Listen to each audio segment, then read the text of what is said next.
बिस्मिल्लाहिर्रहमानिर्रहीम। अस्सलाम वालेकुम स्टूडेंट्स, आप देख रहे हैं मेरा यूट्यूब चैनल और मैं हूं Mohammad Javed. Class 10 chapter 3 exercise है 3.2। ये जो एक्सरसाइज है 3.2 ये सेम एक्सरसाइज जो है वो D1 और D2 बुक्स जो है उसमें D2 बुक जो है उसका चैप्टर 1 जो है, ठीक है, जो ओ लेवल क्लासेस के अंदर पढ़ाई जाती हैं, ठीक है,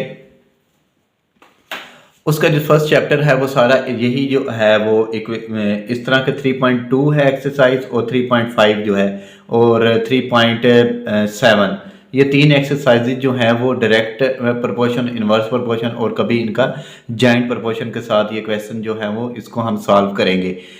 अब ये इतना ज़्यादा, ये बहुत ज़्यादा कोई मुश्किल नहीं है, ठीक है, ये इजी से बिल्कुल क्वेश्चन है। या तो इसमें अभी जो क्वेश्चन है आपकी एक्सरसाइज 3.2 ये सारी जो है वो डायरेक्टली प्रोपोर्शनल के ऊपर डिपेंड करती है, ठीक है। जितना भी इसमें हम लेंगे हो सकता है जो लास्ट वाला जो इसको क्वेश्चन है वो इन्वर्स प्रोपोर्शन के अंदर आए, लेकिन इसके अंदर जॉइंट वेरिएशन नहीं होगा। जॉइंट का मतलब ये होगा कि इसमें डायरेक्ट भी होगा और जो है वो इन्वर्स प्रोपोर्शन भी होगा, ठीक है। लेकिन यहाँ पर स्टूडेंट आपको पहले बताऊं कि डायरेक्ट प्रोपोर्शन और इन्वर्स प्रोपोर्शन होते क्या है। सबसे पहले अगर जो है मैं डायरेक्ट प्रोपोर्शन की बात करता हूं, ठीक है, डायरेक्ट प्रोपोर्शन और होता है एक इनडायरेक्ट भी कहते हैं, इनडायरेक्ट और या इन्वर्स भी कहते हैं इसको, और इनवर्स प्रोपोर्शन, ठीक है। ये दो तरह के होते हैं, इसका भी आगे मैं लिख देता हूं, प्रोपोर्शंस हैं। डायरेक्ट प्रोपोर्शन होता क्या है, पहले तो मैं आपको ये बताऊं कि डायरेक्ट प्रोपोर्शन की जो बेस है, मतलब जो डिपेंड किस चीज़ के ऊपर कर रहा होता है। फर्ज करें दो क्वांटिटीज हैं, ठीक है, एक क्वांटिटी ए है और एक क्वांटिटी कौन सी है, बी है। ये दो क्वांटिटीज हैं। अगर हम एक मतलब डेज लेते हैं, वैसे मैं आपको एग्जांपल दे रहा हूँ, डेज ले रहे हैं और एक में हम लेते हैं फूड ले लेते हैं, ठीक है, दो चीज़ें हैं, डेज और फूड, दो चीज़ें मैंने ली हैं। इसके अंदर हम देखेंगे अगर डेज जो है यहाँ पे भी अगर सी ले लेता हूँ और यहाँ पे डी ले लेता हूँ, वैसे ये क्वांटिटीज ली हैं आपको समझाने के लिए, एग्जैक्ट वैल्यूज नहीं ली मैंने। स्टूडेंट, डायरेक्ट प्रोपोर्शन वो होता है जिसके अंदर या तो दोनों क्वांटिटीज क्या होती हैं, इंक्रीज हो रही होती हैं, ठीक है, या दोनों क्वांटिटी क्या होती हैं, डिक्रीज होती हैं, ठीक है। दोनों क्वांटिटीज के ऊपर डिपेंड कर रहा होता है। अगर डेज इंक्रीज होंगे तो फूड भी इंक्रीज हो जाएंगे, अगर डेज डिक्रीज हो रहे हैं तो फूड भी क्या होगा, डिक्रीज होगा। इस तरह की क्वांटिटीज होती हैं वो डायरेक्ट प्रोपोर्शन होता है, ठीक है। और इनडायरेक्ट या इनवर्स प्रोपोर्शन वो होता है जिसमें एक क्वांटिटी बढ़ती है और दूसरी क्वांटिटी क्या होती है, कम हो जाती है। या अगर फर्स्ट क्वांटिटी कम हो रही है, दूसरी क्वांटिटी क्या हो, इंक्रीज हो, तो वो प्रोपोर्शन कौन सा होता है, डायरेक्ट प्रोपोर्शन होता है, या सॉरी इनडायरेक्ट या इनवर्स प्रोपोर्शन उसको कहते हैं। यहाँ पे जो आपका क्वेश्चन बन के आएगा ना, यहाँ पे लिखा वेरी डायरेक्टली, लेकिन वो खुद बता रहे हैं कि यहाँ पे जो y जो है वो वेरी कर रहा है डायरेक्टली किसके, एस क्या लिखा है, क्वांटिटी, एक क्वांटिटी है इसमें y, एक क्वांटिटी कौन सी है इसमें x है, ठीक है। ये वेरी कर रहा है डायरेक्टली किसके ऊपर, x के। जैसे जब मैंने कहा था दो क्वांटिटीज हैं a और b ली थी, यहाँ पे इन्होंने दो क्वांटिटी से y लिया और एक क्या x लिया, कहते हैं and y is equal to 8, ठीक है, y की वैल्यू 8 है और x की वैल्यू जो लिखी हुई है ये 2 जो है ये x की वैल्यू है इस x की, ठीक है। सबसे पहले इस क्वेश्चन को सॉल्व करने से पहले स्टूडेंट आपको इनका आइडिया होना चाहिए कि डायरेक्ट प्रोपोर्शन और इनडायरेक्ट प्रोपोर्शन कौन सा होता है, वो मैंने आपको बता दिया है। डायरेक्ट प्रोपोर्शन स्टूडेंट वो होता है या तो दोनों क्वांटिटी डिक्रीज होती हैं या दोनों क्वांटिटी इंक्रीज हो रही होती हैं। इसमें इनवर्स प्रोपोर्शन के अंदर एक कम होती है और एक ज्यादा होती है, अगर पहली जो है वो कम है तो दूसरी क्या होगी, ज्यादा हो जाएगी, ठीक है। ये प्रोपोर्शन होते हैं। और अब मैं इस क्वेश्चन की तरफ चलता हूँ। यहाँ पे जो है अभी मैंने अकॉर्डिंग टू कंडीशंस या जो लिखी हुई है इक्वेशन, उसके y if y very directly as, इसको हम ऐसे लिखेंगे y directly as x, inverse हो तो 1 आवर लिखते हैं, ठीक है।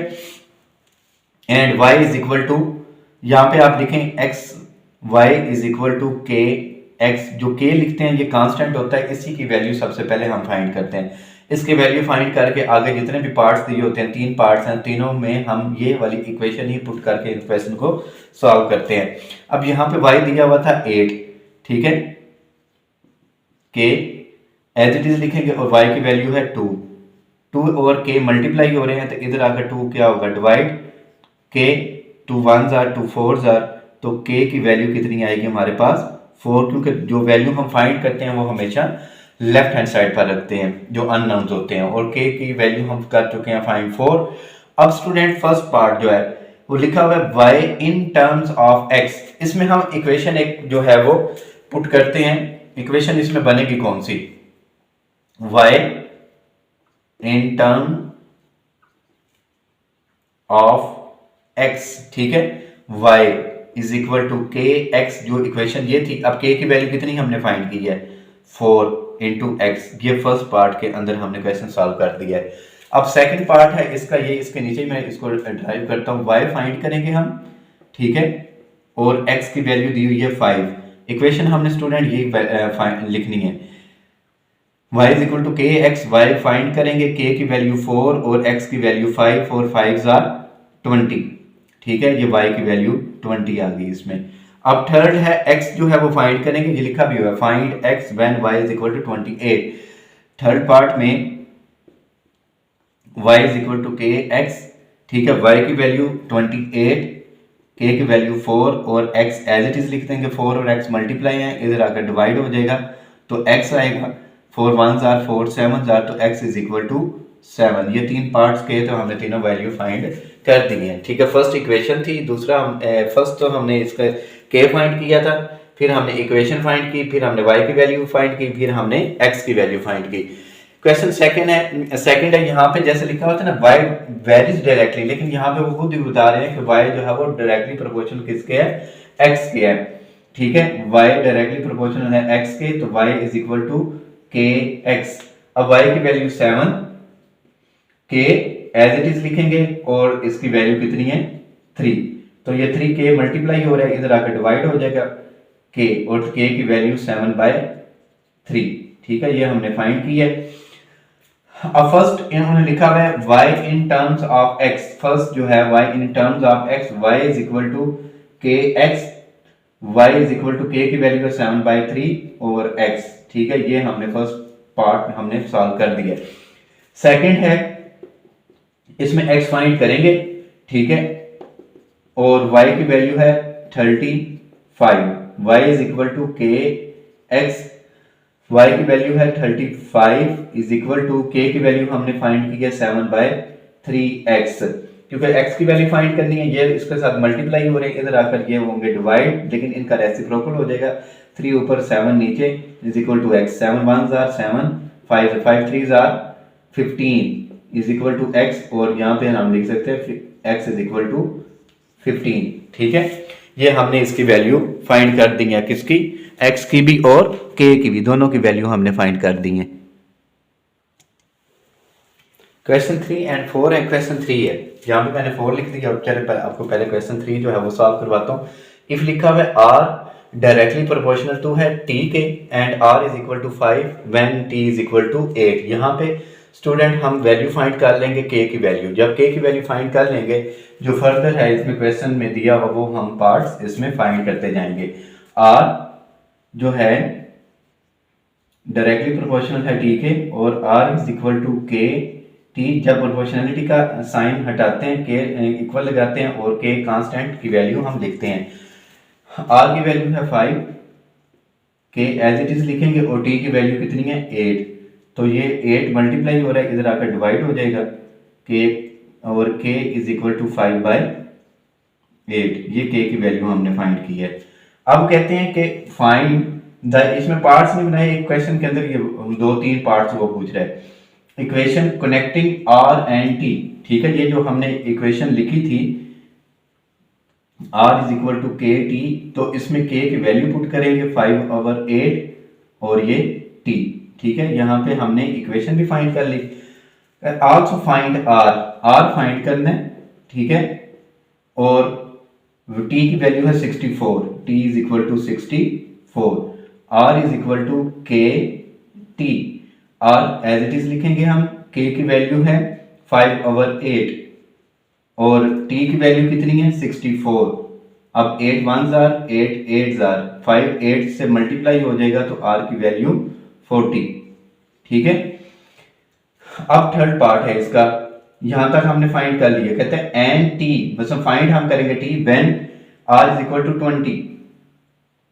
टी फाइंड करेंगे और आर की वैल्यू है 20।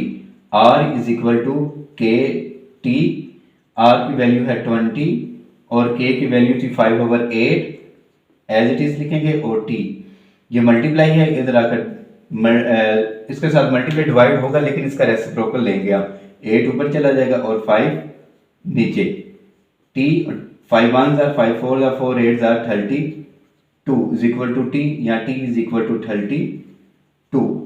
ठीक है, ये हमने इनकी वैल्यूज जो है डिफरेंट दी हुई थी, वो सारी वैल्यूज हमने फाइंड कर दी हैं। नेक्स्ट जो क्वेश्चन, ये शॉर्ट सा क्वेश्चन है। If R is directly proportional to T square, R की वैल्यू 8, टी की वैल्यू है 3। R directly proportional T square, तो आर इज इक्वल टू के टी स्क्वायर, आर की वैल्यू है 8, के एज इट इज लिखेंगे और टी की वैल्यू कितनी है 3 स्क्वायर 8, के 3 का स्क्वायर होगा 9। ठीक है, मल्टीप्लाई लगा लें, मल्टीप्लाई इधर आकर डिवाइड हो जाएगा, इज इक्वल टू के, या फिर के इज इक्वल टू 8/9। के की वैल्यू फाइंड की है। नेक्स्ट अब देखें, फाइंड आर, आर फाइंड करेंगे हम और टी की वैल्यू है 6। ठीक है, इक्वेशन हमने ये यूज करनी है, आर इज इक्वल टू के T square, R as it is लिखेंगे, के की वैल्यू है 8/9 और टी की वैल्यू है 6 का स्क्वायर ले लेंगे। आर इज इक्वल टू 8/9, पहले स्क्वायर लेंगे तो 6 का स्क्वायर 36, 9 1 जार 9 4 जार 8 4 जार 32। ठीक है, ये शॉर्ट सा क्वेश्चन था, इतना ही उन्होंने कहा हुआ था कि आपने आर की वैल्यू, और सबसे पहले हमने किसकी वैल्यू फाइंड की थी, के की। इसमें W varies directly as U cube, W directly U cube and W is equal to, W की जगह पहले इसमें इक्वेशन लिखें, W is equal to K U cube, W की वैल्यू है 81 और K एज इट इज लिखेंगे, और U की वैल्यू है, यहाँ पे मैंने W लिखा हुआ है लेकिन यहाँ पे U होगा। ठीक है, मैं एक दफ़ा बुक से देख के ना फिर मैं आपको बताता हूँ कि ये क्या है, क्यूब है।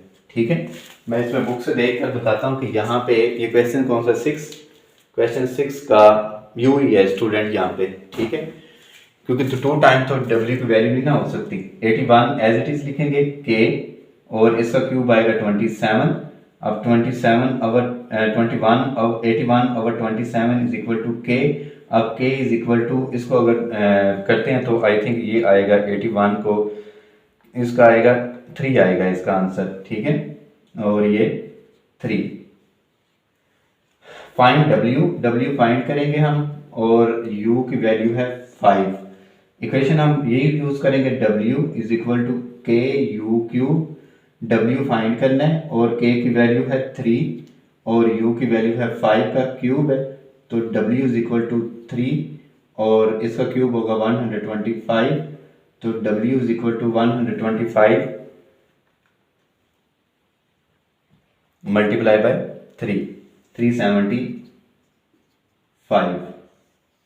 ठीक है, ये इसका आंसर है।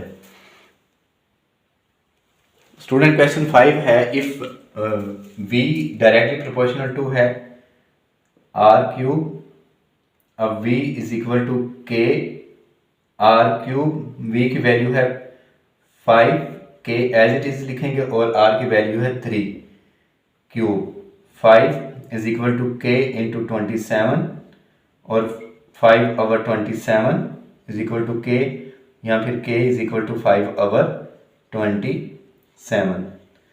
ठीक है, अब फाइंड करेंगे R और V की वैल्यू है 6 to 5। V is equal to K R cube, ये वाली इक्वेशन हम दोबारा इसमें यूज करेंगे।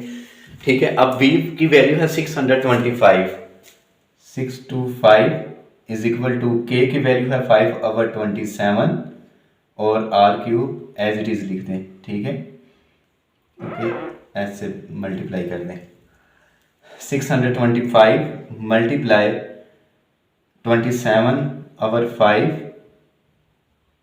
Is equal to R cube, ये 5 वन जार और 5 125 जार। अब 125 को मल्टीप्लाई करेंगे 27 से, तो ये आती है वैल्यू 3375 आर क्यूब। तो इसको लिखेंगे हम R cube is equal to 3375, cube roots ले लेंगे इनका दोनों साइड के ऊपर, ठीक है, आर क्यूब और ये आएगा 3375, ठीक है। अगर स्टूडेंट इसका क्यूब रूट्स लेते हैं हम, हाँ ये क्यूब रूट्स और आंसर का, तो आंसर आता है इसमें 15, ठीक है। ये क्वेश्चन सॉल्व हो गया।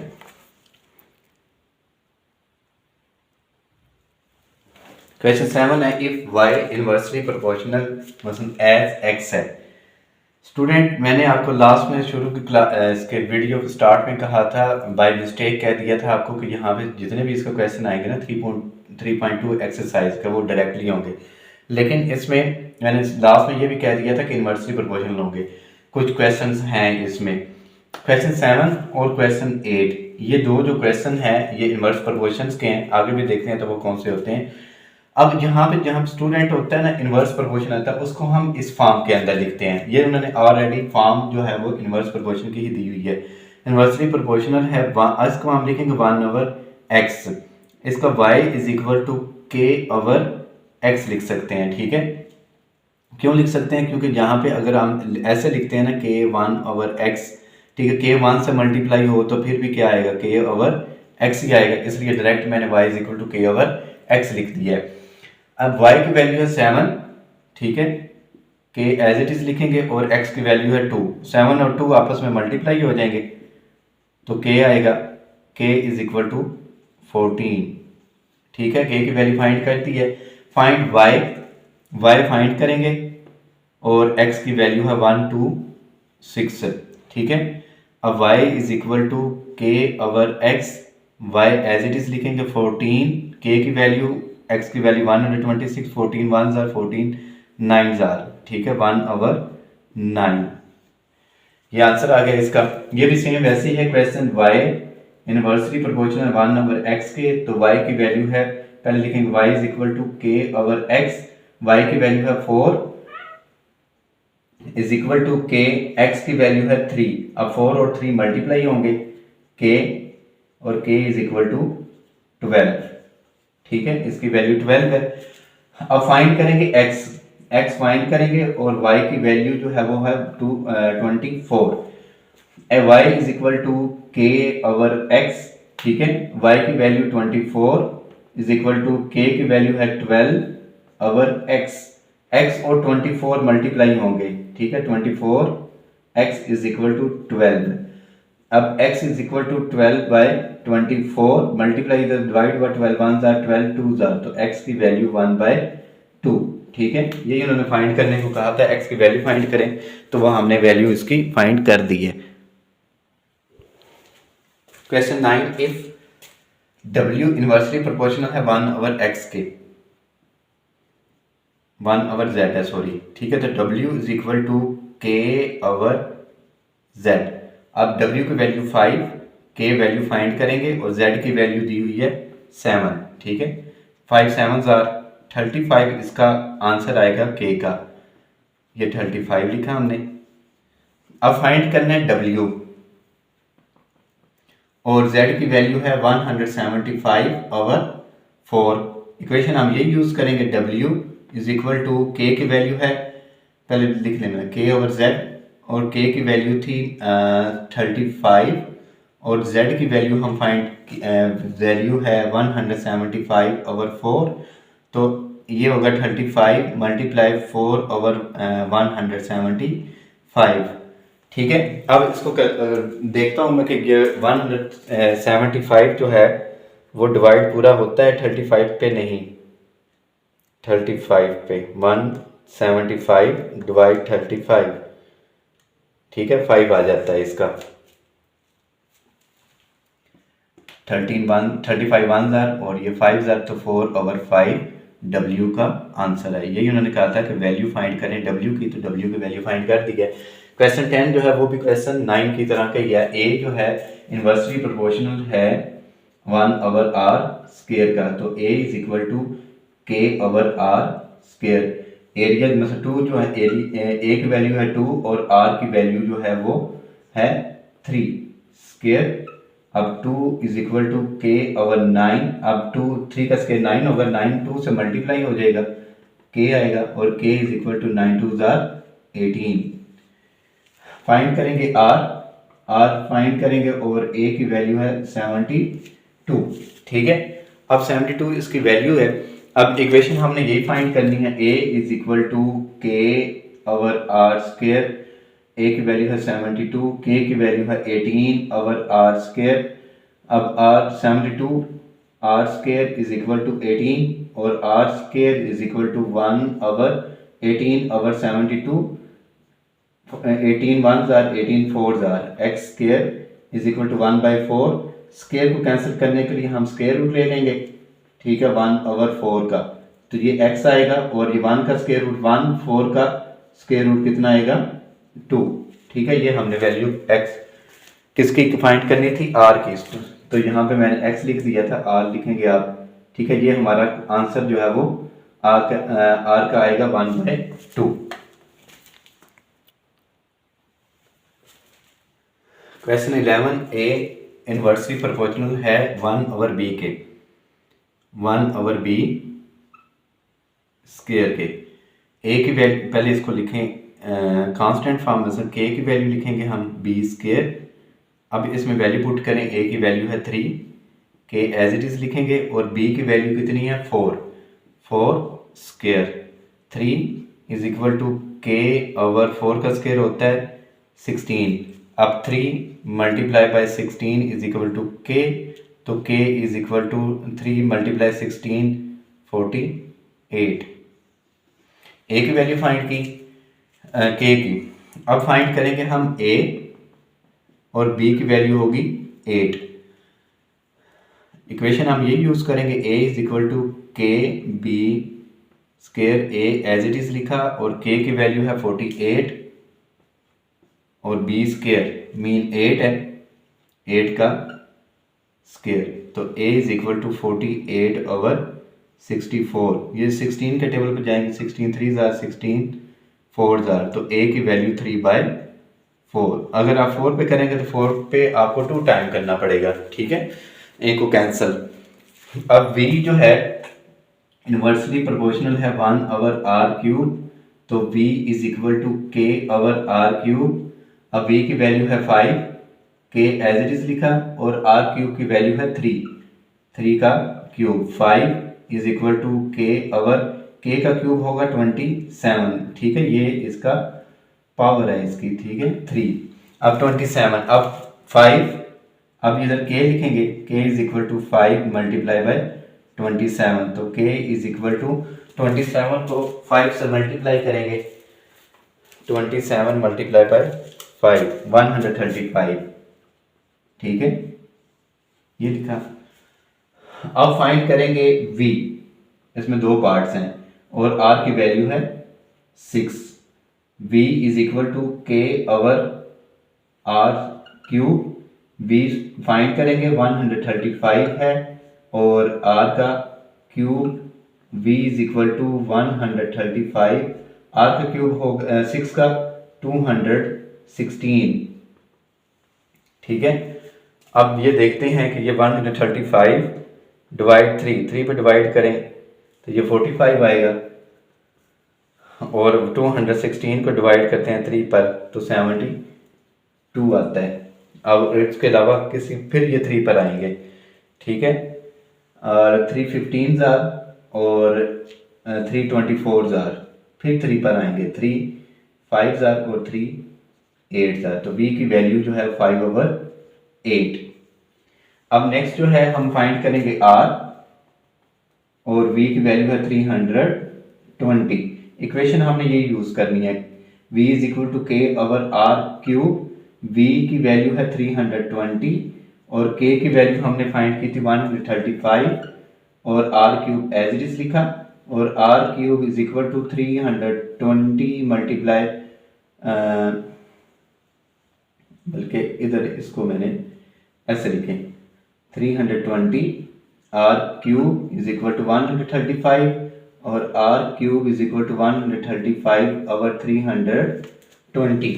ठीक है, अब आर क्यूब है, अब क्यूब को कैंसिल करने के लिए क्यूब रूट्स लेंगे हम इनका। ठीक है, आर क्यूब का क्यूब रूट लेंगे और इसका भी हम लेंगे क्यूब रूट 135 क्यूब रूट्स और 320, तो ये आर आएगा। अब 135 का स्टूडेंट देखकर देखते हैं,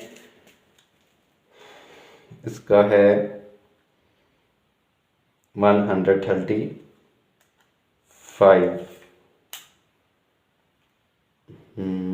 इसका आएगा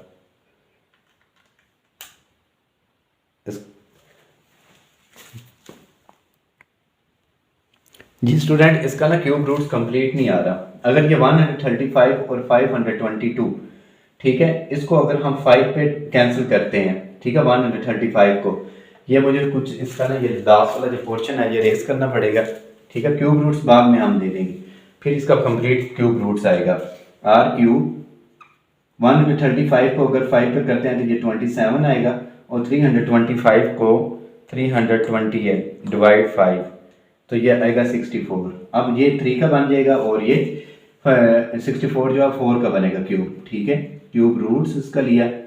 अब ये 27 ओवर 64 क्यूब और r is equal to 3 over 4। ठीक है, ये ले, ये इसका आंसर है। क्वेश्चन 13 है इसका, इस एक्सरसाइज का लास्ट क्वेश्चन है ये। n इनवर्सली प्रोपोर्शनल है 1 ओवर n क्यूब के और m is equal to k over n cube. m की वैल्यू है 2 और n की वैल्यू है 4। 2 k ओवर 4 क्यूब। अब 2 is equal to k over 4 का क्यूब होता है 64। अब k is equal to 2 multiply by 64 तो k की वैल्यू आएगी 128।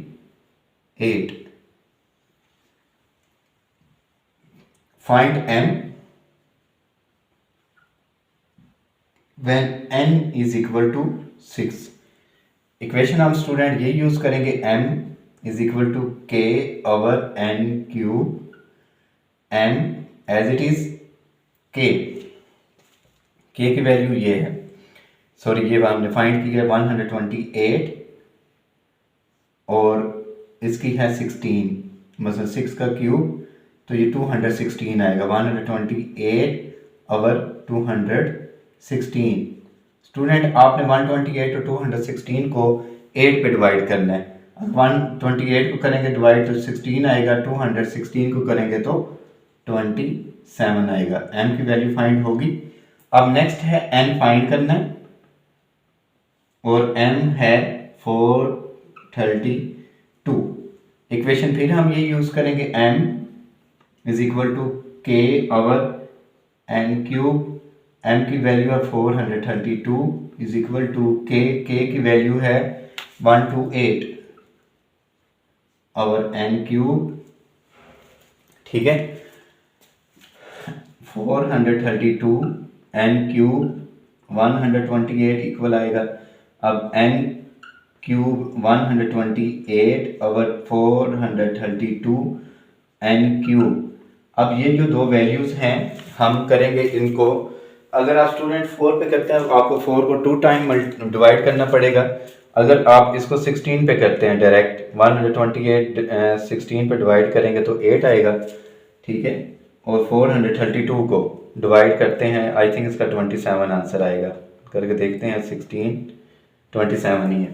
ठीक है, 27 और इनका अब लेंगे हम क्यूब रूट्स दोनों साइड के ऊपर 8 ओवर 27 तो n की वैल्यू आएगी, इसकी वैल्यू 8 का क्यूब होता है 2 और 27 का होगा 3। ठीक है, इस तरह ये हमारा क्वेश्चन जो है 13 भी कंप्लीट हो जाता है, एक्सरसाइज भी हमारी कंप्लीट हो जाती है। ठीक है, इसमें कुछ क्वेश्चन जो थे वो डायरेक्टली प्रोपोर्शनल के थे, कुछ जो हैं वो इन्वर्सली प्रोपोर्शनल के थे। ठीक है, ये इतने कोई बहुत ज़्यादा मुश्किल नहीं थे, इजी ही थे क्वेश्चन। नेक्स्ट वीडियो तक स्टूडेंट इजाज़त दीजिए, अपना बहुत सा ख्याल रखिएगा और इस चैनल का